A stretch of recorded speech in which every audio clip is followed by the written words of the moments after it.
Hi everyone, today we're going to be doing Love and Hip Hop Season 2 episode 4 review. We're going to start off with Jim. He decides, hey, need to go talk to my mom. Her and this Christian situation has gone too far. Things need to change. So he hashes it out with his mom. He's like, y'all two, the most important people in my life, and y'all always fussing and fighting. So I need y'all to just get together because it's hurting me in the long run. So she's like, okay. So Kimbella, she decides to contact Samaya like, hey, Samaya, I want to throw Emily a party. How do you feel about that? And Samaya's like, I don't know. I asked her, but I'm not really sure she's going to be up for it. So we're going to see.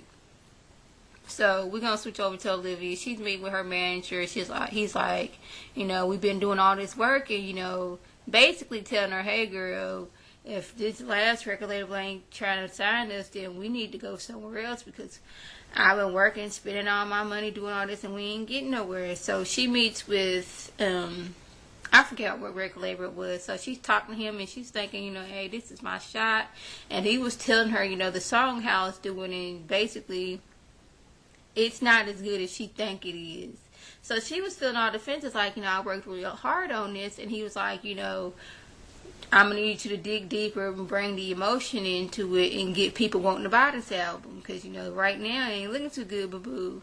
So she's all mad and defensive, like, I've been working hard trying to do this, and now they're going to try to do this to me. Whoa, it's me. Yada, yada, yada. So we're going to switch over to who? Okay, Christy, she goes to see Nancy like, hey, we need to squash this. Nancy was like, I'm sorry the way I did that. You came at me, so I came back at you. Let's just, hash it out. Try to go back to the way we used to be. So Christy's like, okay, cool. We're going to do this. But while they was sitting there, Nancy, I guess she's at her place where she be like making t-shirts and stuff. And it's supposed to be psychotic, and they spelled it wrong.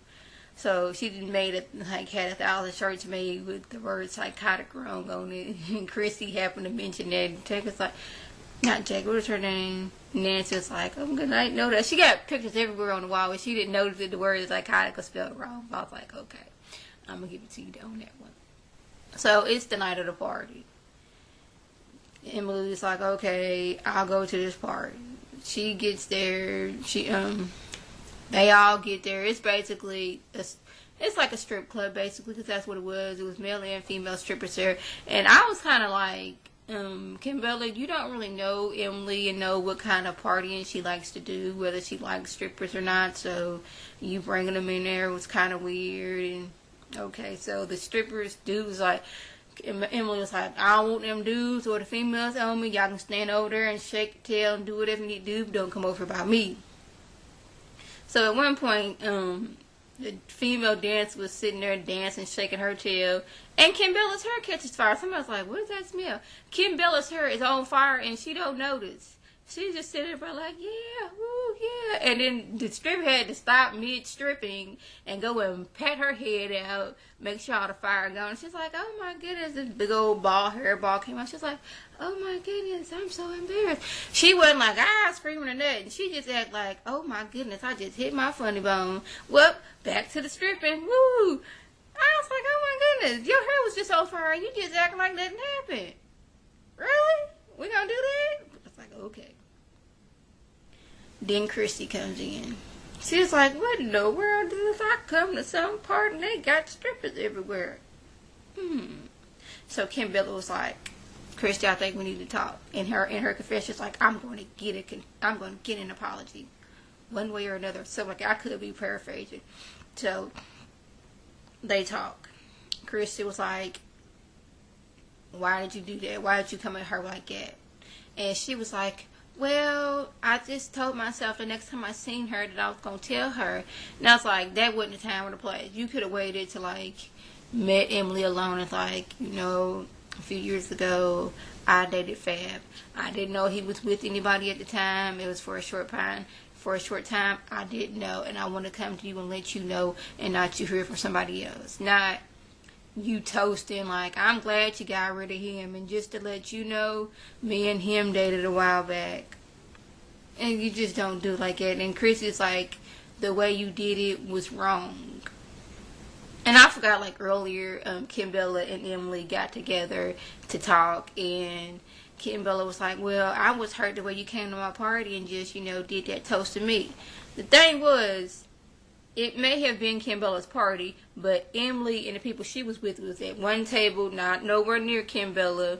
Kim Bella came over to their table and sat down, and, Emily, her wounds were still fresh, so she was like, here's a toast to you. You had sex with a whole bunch of black men, including mine. She didn't do that in front of Kim Bella's friends. She did it amongst the people who already know. It wasn't like it was at no party and everybody just getting the bomb dropped on them. So I kind of see, but Emily, she's like, I'm just tired of hashing it out. I'm trying to get over this, and girl, you just keep on breaking it up. Just leave it alone.